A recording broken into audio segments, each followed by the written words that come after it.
ladies and gentlemen, boys and girls, children of all ages. Welcome to Robert Sports Show. I'm your host, Robert. Alright, just got off a Bleacher Report, BR Live, whatever you want to call it, with Ring of Honor, Death Before Dishonor. I was a little behind. Yeah, I mean, Ring of Honor's back. I love it. I really hope they do something weekly. I don't know if they can get a weekly TV deal. Maybe they do something on YouTube.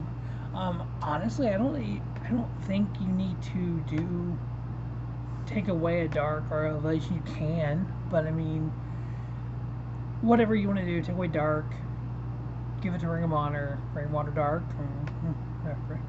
But yeah, we need to get this more eyes on this product. We got to get more storylines and stuff going with Ring of Honor. This really great show, to be honest with you. A lot of these matches, there was 3 matches that I gave over 4-star to. There was one match that was pretty close to a 4-star, but I didn't because the way it started, I didn't give it 4-star. So we're gonna run down this. We had 4 on the 0-hour show. I love it's not a pre-show; it's a 0-hour show, just like AEW does the buy-in. So we had 4 matches on the 0-hour. We had Anthony Henry versus Colt Cabana, a longtime veteran of Ring of Honor, Colt Cabana. Anthony Henry, kind of one of the up-and-comers on the indie scene. He's been around a while. He was involved with Darby Allin and Austin Theory and all them guys.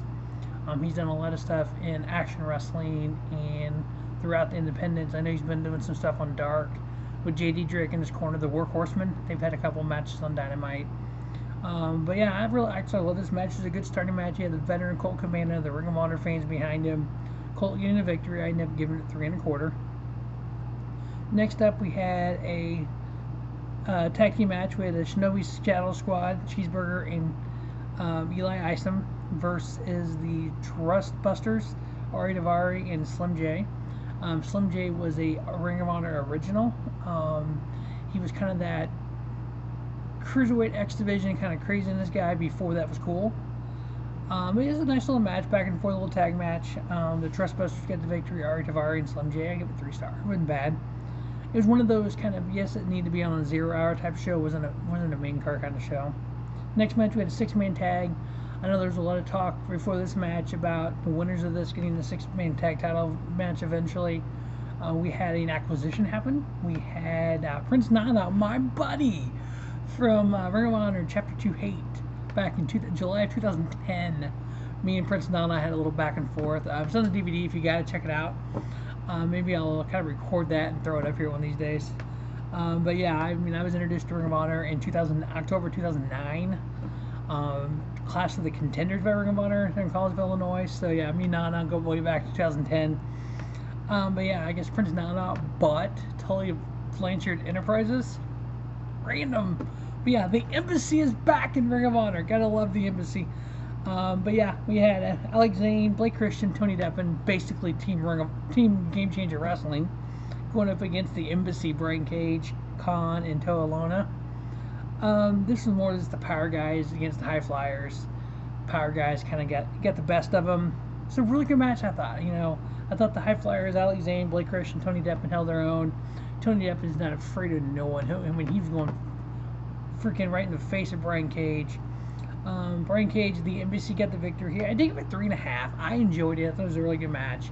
Some of you would be like, kind of a stupid match, but I enjoyed it. Then our final on the 0-hour show was Allysin Kay, world renowned. She has been in Shine, Progress, in NWA, just you name it, she's been there. The Hex used to be Shine Tag Team Champions with Marty Bell. But Allysin Kay going alone here against Willow Nightingale. If you can't like Willow Nightingale, she's just that perky, happy, always, you know, rah kind of. She's been on the AEW Dark some. She's been on Dynamite a little bit. She's done some stuff on the independent circuit as well. Just happy-go-lucky. This is a good little women's match. 3-star match, Willow Nightingale getting the victory. And then we had our main card start. 7 matches. I love that kind of 3-hour pay-per-view. 7 to 10, nice little window for it. 6 title matches, 1 brother versus brother, kind of an epic battle. So it was a really good mix of great matches. Nothing that was like a filler. They were all important. They all felt important. It felt big, you know. Even Rick and Monty had said it immediately. This is one of the highest purchased pay-per-view buys of any Ring of Honor show, which was amazing to hear. But I guess with the AEW influence and building some of the stuff on AEW Dynamite, you got a lot of those fans go and get it. You got a lot of people getting it because of its AEW guys, but it's Ring of Honor. So it's like us Ring of Honor veterans, I guess you would say, was like, well, we know what Ring of Honor used to be. We want Ring of Honor to be there again. So it's like, it's kind of like, you know, so we're gonna watch it because of that, you know. But yeah, we started off with the Ring of Honor World Heavyweight Title line. I'm like, we're starting it with a world title match? Holy hell!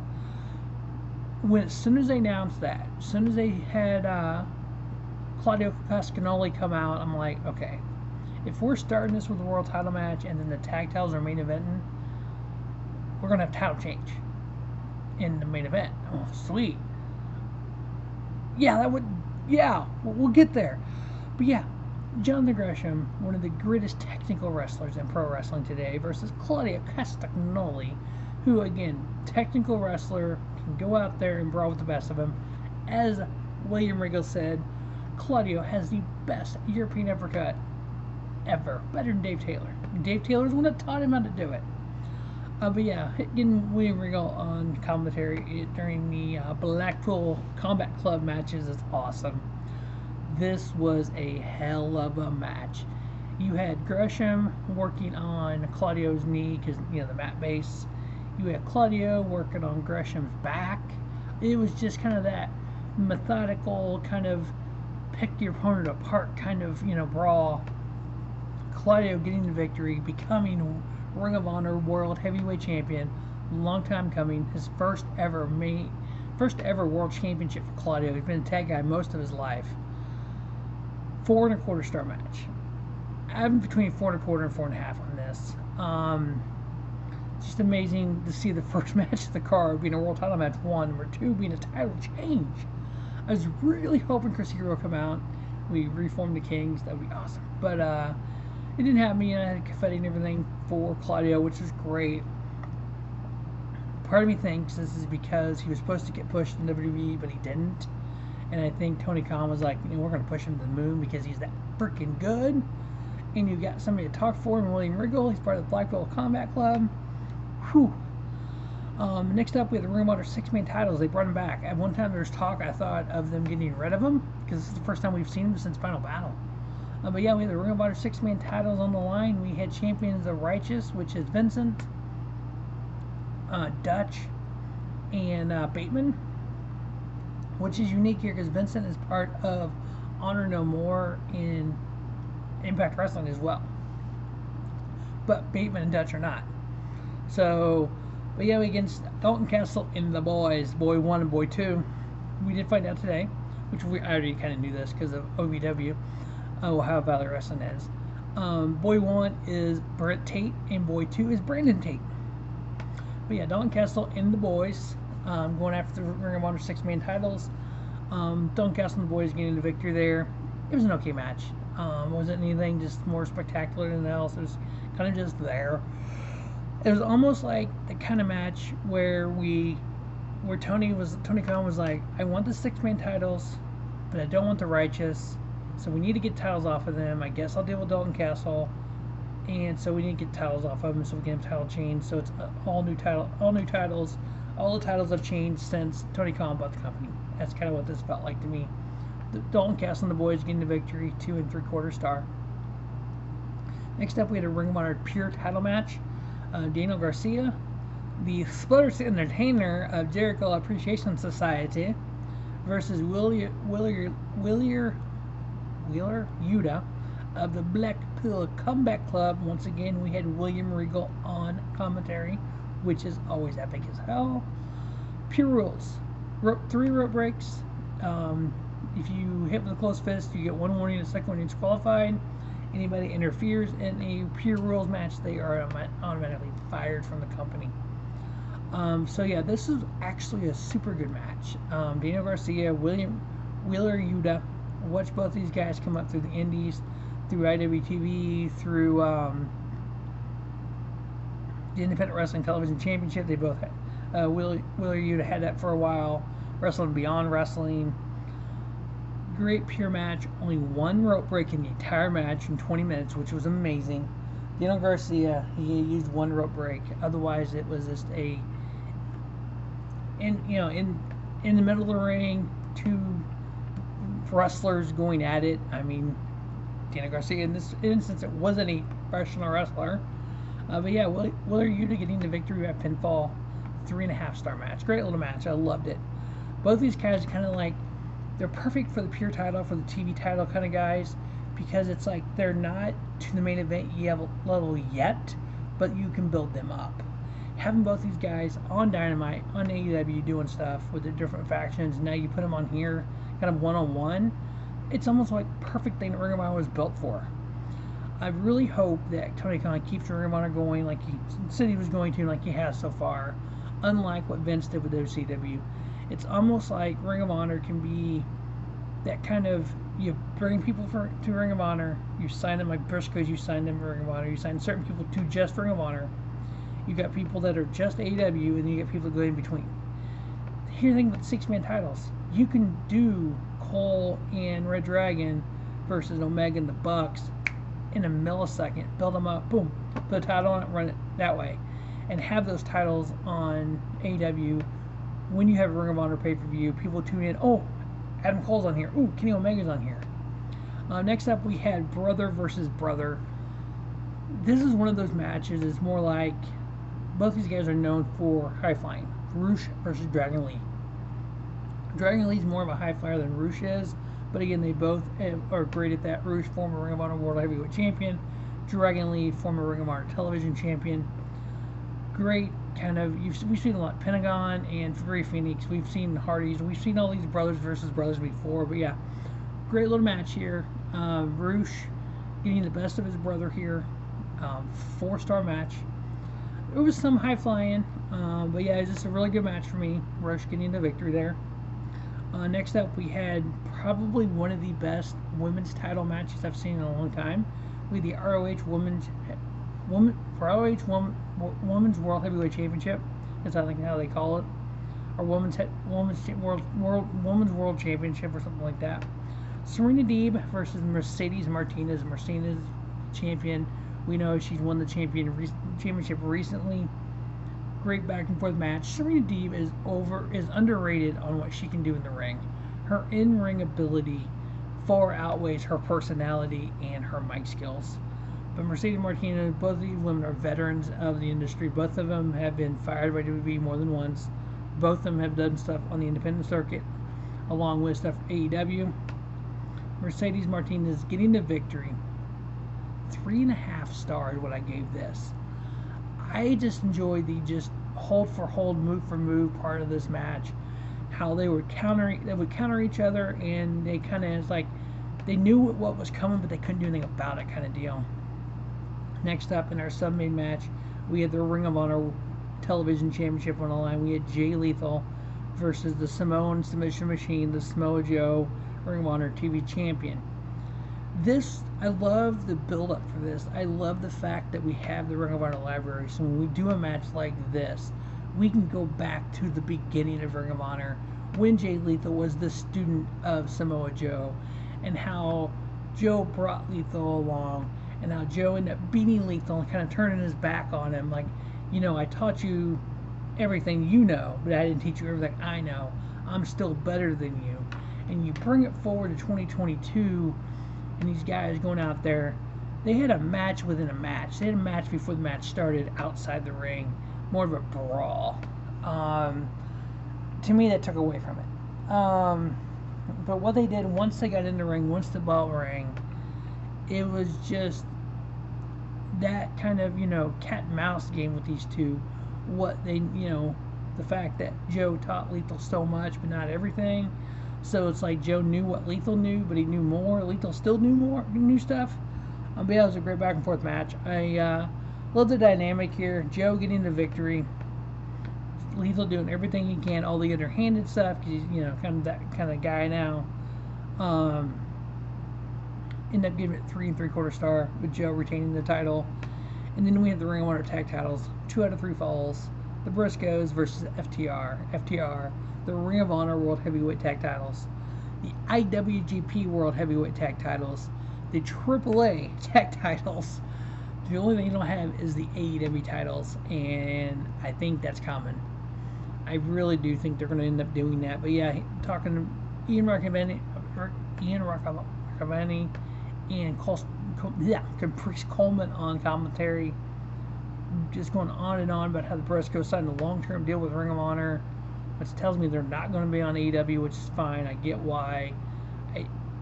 Not my cup of tea of why they're not, but hey, you know, it is what it is. But yeah, this match was freaking awesome. You had the referee get knocked out on the third fall. You had Mark Briscoe going through a table. You had at one point Dax Harwood outside the ring with the doctor, and the Briscoes kind of doing that code of honor kind of deal where they didn't go out there and mess with him. The doctor talked to him, checked him out. He came back in the ring, tagged out, and then he got back in. Like even Caprice Coleman mentioned that. He's like, you know, this is how sportsmanship is. This is how code of honor is. You know, you give him a minute. You don't try to cheap shot him. You know, once he tagged out, and then once he tags back in, fair game. But you at least you give him a chance to make sure he's okay. Yeah, first of all, going to the Briscoes, they hit the whatever the hell that finisher thing is they do. But, and then you had FTR hitting the big rig. You had Briscoes kicking out of it on the second fall. And just the announcers losing their minds. It's the first time anyone's ever kicked out of the big rig. You had kind of Jay Briscoe being that heel, hitting Dax with the ring bell behind the referee's back. You had Dax knocking the referee down. You had the Briscoes when the referee's knocked down, you know, hitting their big finisher, the Doomsday. You had them kind of trying to get the pin. You know, obviously the referee's knocked out. You had FTR hit the big rig again. Dax ran out, roll the referee in, 1-2 kick out. It's like nice back and forth spots like that. You had, like I said, that table spot. You had Mark on the top of the ring get knocked over through the table. But, you know, both teams were bloody. It's like you could tell they went through a fight when it ended. The pin was kind of a little weird, I thought, when he kind of rolled in. He had his foot on, him more than anything, and kind of holding his shoulders down with his legs, and they ended up getting the pinfall there. The FTR celebrating, invited Briscoes in the ring for the Code of Honor handshake. It was kind of awkward, you know. It's like the Briscoes are heels, so it's like you don't really want to do that kind of stuff. But, you know, you had Dax talking about his daughter fighting like an 8-year-old girl. Oh my god. But yeah, this is a fantastic match. I give it 4 3/4. I couldn't go higher than that. To me, a 5-star match is going to have not as many little shenanigans with the referee getting knocked out, the table, hitting with the ring bell behind the referee, that kind of stuff. But yeah, 4 3/4, great match. One of the tag team matches of the year, definitely. One thing I would like to see happen with Ring of Honor is right now AEW does March pay-per-view, May, September, November. They do 4. And it looks like the June Forbidden Door will be kind of an annual event. Do 5 Ring of Honors as well. Do March because of the anniversary show, because they kind of keep the anniversary show going. There's actually, I've seen online where the anniversary show for next year's already talked about. And then do April Supercard of Honor, which is normally WrestleMania weekend. Do that with Ring of Honor. AEW said they weren't ever going to do a WrestleMania show, so do it with Ring of Honor because Ring of Honor has always done that. Do July, like Best in the World, and then do October Death Before Dishonor, and then December Final Battle, which is kind of the big shows that Ring of Honor always did. So that gives you 5 AEW shows, 5 Ring of Honor shows. You can intermix the talent like you have been, and just kind of keep this. I mean, these Ring of Honor shows have different feels to them than maybe a WWE or something like that. But yeah, so that's going to wrap up Ring of Honor Death Before Dishonor review. Great show. If you haven't watched it, it's definitely worth it. BR Live, Bleacher Report. I wish it would have been a fight, but hey, you know, I can deal with that, I guess. $40, but hey, it is what it is. But yeah, great show. Make sure you check it out. As always, thanks for watching Robert Sports Show. Don't just have a great day. Have a spiffy day. Robert Sports Show, your YouTube leader in sports talent content.